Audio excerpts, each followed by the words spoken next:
Husband and I moved 25 times in 10 years chasing financial independence while he refused to work regular jobs, but when I finally got stable employment and wanted to settle down, he said I had changed. To sum up, my husband and I have been married 10 years. We have a good marriage and have never faced any truly difficult times. It'll be difficult to explain everything that goes into this, but I'm happy to expound in the comments. Basically, the last decade has largely been focused on achieving financial independence. I had never been a very business-oriented person until I met my husband. He is extremely entrepreneurial and his passion for it is catching. We have run our own businesses together and separately throughout our marriage. The goal has always been to make enough money on location independent businesses we can live freely. Not necessarily retire, but have more freedom. Because of his encouragement, I am now on a career path that could easily result in that. In 10 years, we have moved 25 times, all because better opportunities have presented themselves or current opportunities have dried up. We're now facing 26 with 27 not far away because 26 doesn't look like that good of a prospect.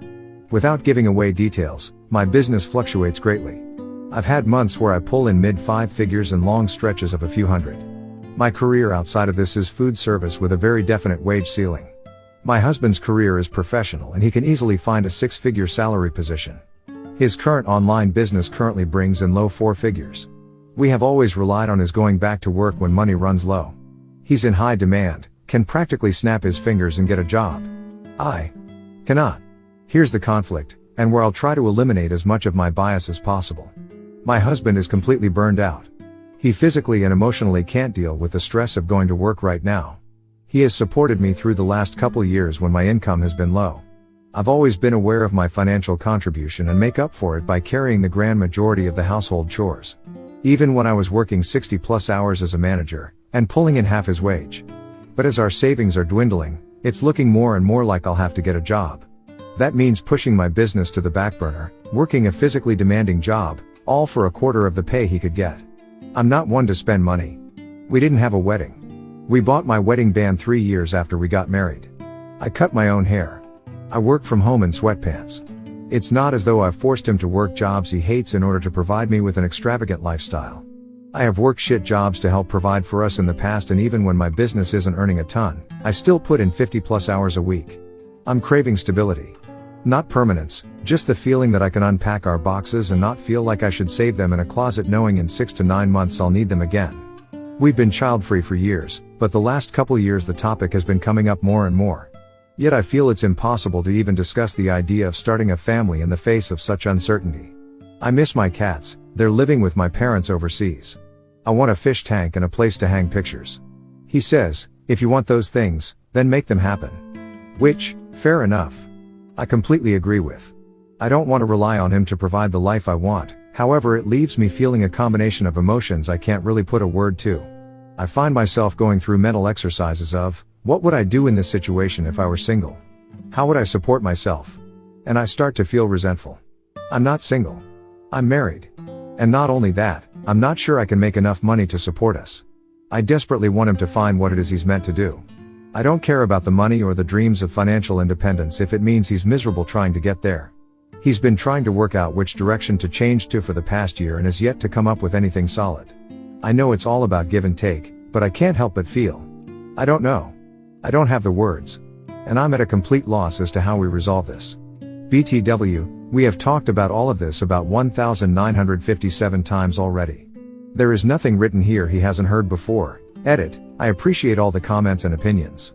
This got a lot more response than I expected. Just a few things. It's difficult to sum up an entire life in a few hundred words.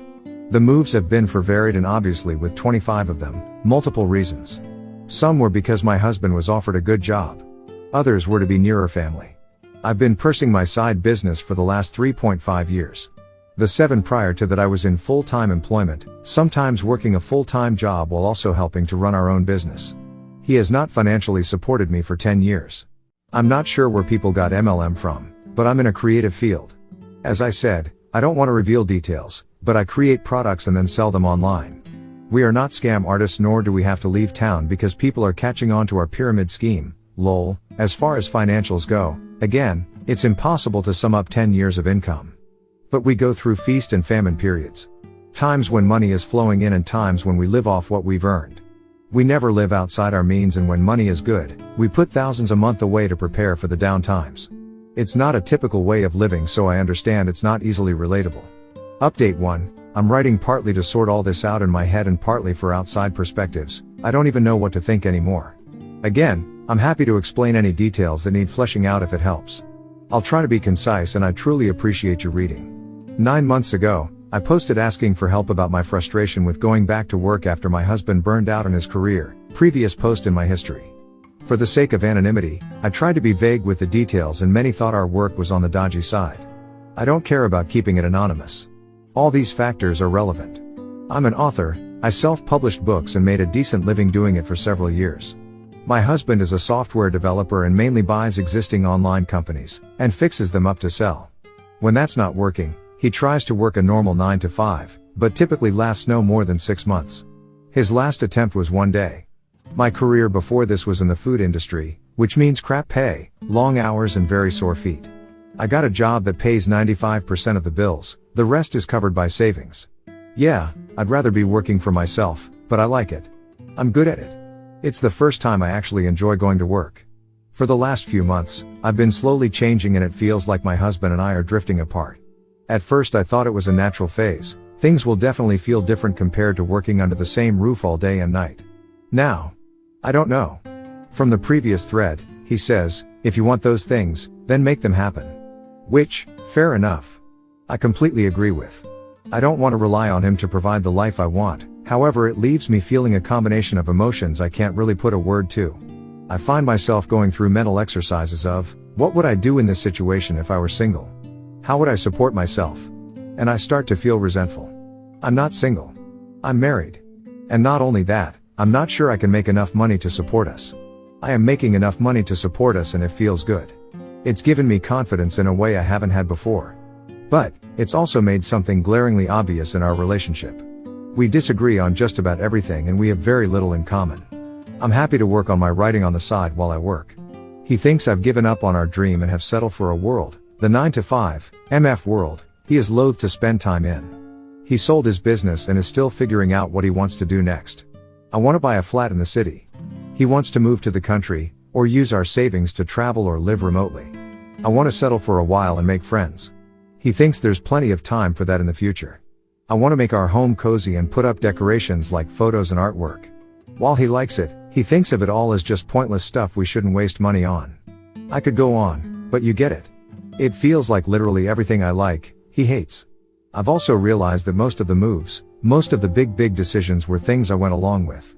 I'm not saying he bullied me or anything, just that I didn't feel too strongly one way or the other, so tended to go with what he wanted. Of course we talked about it, but it rarely was me pulling in the bulk of the income, so I didn't feel like I had much of a say. Now I feel strongly about a life direction and have the ability to make it happen, and I feel guilty? He says I've changed, that he's the same as he's been, wants the same things he's always wanted. This is me altering the situation, which I agree with. But it's not like it's this massive bait and switch plan. Our entire marriage I've talked about settling down. I'm rambling. Here's the way I see it. We both love each other and genuinely want to make the other happy, which is why over 10 years, we've both compromised on choices that go against what we individually want. He goes to work for a little while so I can have a semi-stable home. I bounce around the world with him so he can discover himself and his career. But our tolerance for these periods have become too short to manage. He physically can't work for another person. I want to scream when I think about packing up my stuff and starting over again. Have we just spent so much of our marriage being distracted by the exciting newness of moving and pushing for financial independence, we didn't notice how little we have in common otherwise? I can't help but feel like this is on me, not my fault, per se, but on my shoulders. I'm the one rocking the status quo, and if I want things to balance out, it's up to me to adjust my expectations. Update 2, June 4, 2025. I was recently cleaning out my bookmarks and found this old throwaway, and obviously the 2 posts I made with it. I'm not sure why now, but I feel compelled to write a follow-up. Maybe it'll give people the bravery to change, or at least an example of how sticking with what you know isn't always the best choice.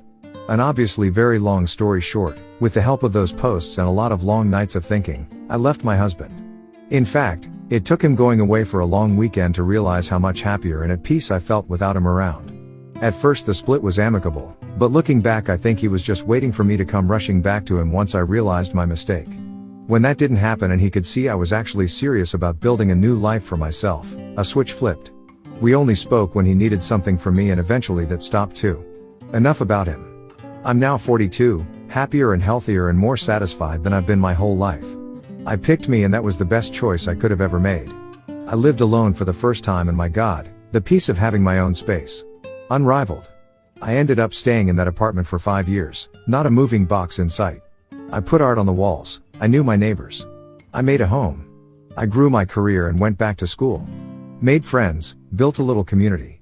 I've done a ton of therapy and realized that the abusive patterns my parents created in childhood were just repeating with my ex. I fell in love, a real love, a supportive love that encourages growth and security.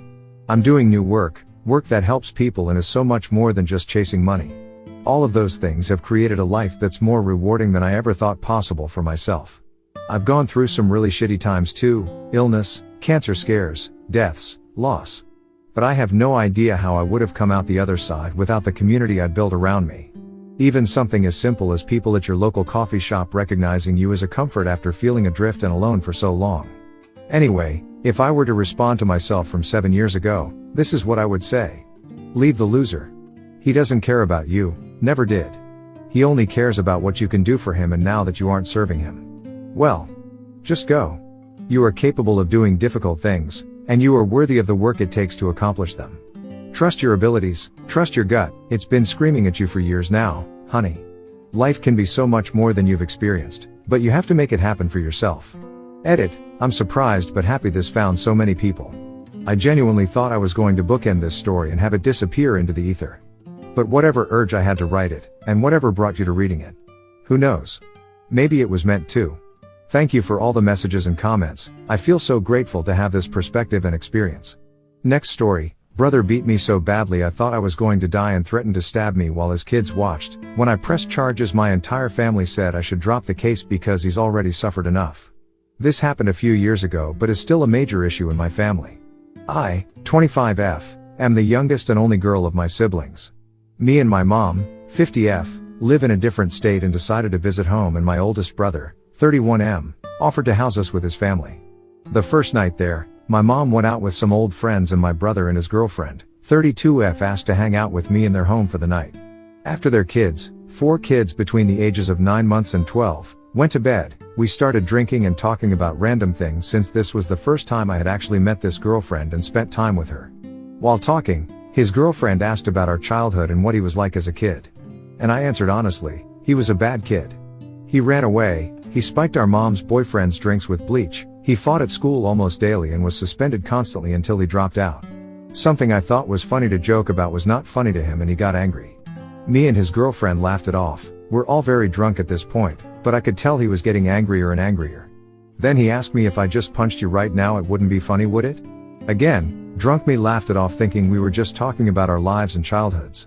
We were not abused or neglected as children, so I truly didn't see this as me laughing at traumatic events or making fun of him. And then in a split second he punched me. Over and over. I remember protecting myself as I fell and getting back up and throwing anything in front of me as I tried to move out of the way. And then I was back on the floor, mouth bleeding, disoriented and crawling to the couch for help. The kids ran into the room scared and crying, and his 9-month-old was crying hysterically. He was screaming and yelling at his girlfriend, "It's not funny. It's not funny," as she tried to calm him down. He even saw me on the couch crying and bleeding and threw a cup of alcohol in my face and called me a bitch.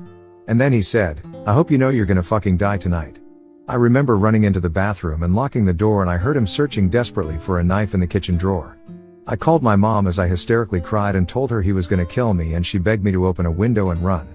He began banging on the door, describing how he was going to stab me, gut me, as I tried to open the window. I think I even accepted at this point I was dead and just pondering how it would feel. And then he stopped. I waited and realized my mom had begun breaking down the door to get to me because he was looking for a new knife to kill me with.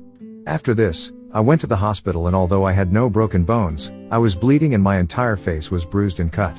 I pressed charges against him, and after almost 3 years, he was caught on a separate charge, and now the case is moving forward this month. My mom, in her opinion, has tried to stay neutral, but I think in her way of staying neutral she has taken his side. She has told me that being beat was a consequence of saying rude things to him and that I've already won because he's been in jail for months and should drop these charges since he's facing other criminal charges. Yesterday, I blew up and cried and told her she was stupid and dumb for ever suggesting that I get over this, and I can't believe she would want to be neutral and not take my side. She hung up the phone and we have not talked since. I feel like I might be TA because I don't have kids and I don't understand what she might be going through having to choose between us. It's also important to mention my brother has previously been diagnosed with a mental illness and has done violent behavior like breaking windows, stealing, going on car chases from police, and fighting before, so I feel like our family has become so immune to his behavior that me pressing the issue and demanding accountability is making everyone uncomfortable. But I also feel like her seeing what I looked like after he beat me, hearing me describe what it felt like and how it has damaged me. I've been diagnosed with PTSD and anxiety, should automatically make her take my side and support my decision to take this to court. Ida? Update. Hi everyone. I wanted to give an update since a lot has happened since my original post, and I've felt so conflicted and alone in it all. For context, a few years ago, my older brother beat me violently during a drunken conversation, to the point that I thought I was going to die. My mother has stated that I shouldn't testify against him and that I'm TA for making her pick between us when she's supposed to be neutral. As the trial started approaching, my family started pressuring me heavily to back out. My mom told me that I should let this go because my brother has suffered enough by losing his girlfriend, his kids, and facing time in jail for other charges. She says I'm pushing too hard and that my testimony will send him to prison rather than letting him finish his time in jail, even though I didn't ask for jail time. I requested a plea deal that focused on probation, a mental health evaluation, and mandatory medication adherence. I just wanted him to get help, and even that was too much. She also told me I'm contributing to what black men go through, which feels incredibly manipulative, considering she has never once asked me what I need to heal or how this has affected me. Everything is about my brother, his image, and how to keep him out of prison, not about what I experienced or what helps me feel safe. My brother had someone post on social media about him getting released soon, not happening, and my mother commented and said, "Can't wait for you to be home soon." So a side was clearly chosen here, and it's not mine. And then it got worse. My mom, father, and grandmother have all reached out trying to get me to drop the case. My father, mind you, this is my father, not my brother's, since we're half siblings, told me it's not like your brother molested your kids or killed your husband, as if those are the only two scenarios that justify testifying. He said I'm ruining the family and making myself look bad by going forward. Then I found out my mom gave my father the name of my prosecutor without telling me, and they emailed the prosecutor pretending I had changed my mind about testifying because it wasn't really a big deal. Thankfully, the prosecutor reached out to confirm, and I told him it wasn't true. Trial was this morning and my brother decided to plead guilty and ask for time served, and I was not allowed to testify. I felt like it was another thing he stole from me. My mental health, my feelings of safety, the love for my family, and now he took my moment of confrontation. However, he's back in jail because he is still awaiting sentencing for 11 other charges and facing decades in prison. I called my mother afterwards and told her I didn't testify and that I knew she emailed the prosecutor. She denied and said she had nothing to do with it, but was happy my father did it nonetheless. She said I sided with the system and contributed to another black man in jail and should be ashamed of myself, and then hung up. I texted her and said I still loved her and I wish that one day we can go back to being best friends again because I miss her. She hasn't responded. So much for neutral, right? Thank you for all the kind words and everyone who told me they had been through something similar. My brother has taken so much from me and I feel alone, defeated, and empty. Part of me is happy this is over, but the cost of my family is something I never even considered when he attacked me 3 years ago. I don't know how I will pick up the pieces or get through this immense sadness, but I will try.